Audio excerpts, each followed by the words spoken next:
everyone, Mark Smith here again for the last in this little series where I'm trying to give you an idea of what you can expect from me as your new minister. In case you haven't seen the other videos, here's what I've said so far.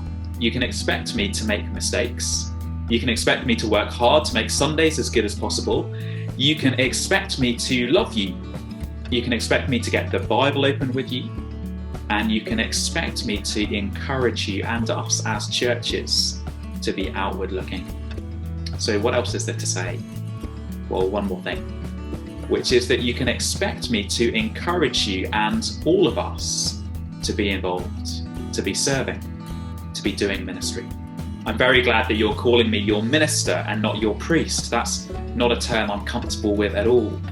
But even being called the minister could be misleading, because it makes it sound like I'm the one who does all the ministry, stands up at the front, leads services, preaches sermons, leads vestry meetings, visits everyone, and your job is just to sit in the pews, sing relatively tunefully, say amen at the appropriate moments, and give just enough money that we can keep going. But that's not the picture of a church that the Bible presents at all.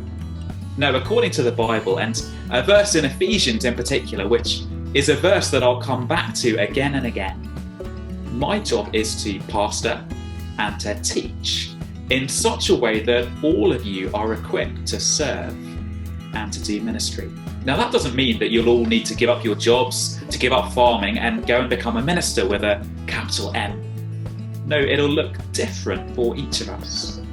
For some, it'll look like serving as church wardens or glebe wardens. For some, it'll mean serving as treasurers or on the select vestry. Some will help with Sunday school and youth groups. But not all of our service will be in church. In fact, that should only be the tip of the iceberg, because the main places we will serve and do ministry will actually be in our homes and in our families, in our jobs and with our colleagues, in our communities and with our friends. A friend of mine who's in ministry told me that someone in his church had once said to him that you don't get a dog to then bark yourself, meaning that it was my friend's job to do everything in the church, not to delegate to others.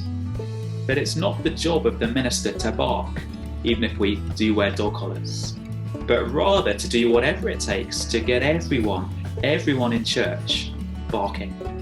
You get what I mean? So you can expect me to encourage all of you, all of us, to be involved, to be serving, to be doing ministry. Not throwing you in at the deep end, but helping you, training you, praying for you. That's actually the only way that our churches will grow. Because if I do everything, we'll only ever be doing basic addition. But if you're all involved, we'll very quickly be doing multiplication. And please do pray for me, therefore, as I pray for you. That is one thing that all of you can be doing. Because don't for a moment think that I'm somehow above needing prayer. It's one thing to produce a series of videos saying these things. It's quite another to actually do them. And I need God's help if any of this is going to happen. Well, I hope that you've enjoyed this little series. Thanks so much for tuning in. And I very much hope to see lots of you in person tomorrow morning. In Ballymacue at 9:30, in Ballyjamestuff at 10:45, and in Kildrumferton at 12 noon. Until then, God bless.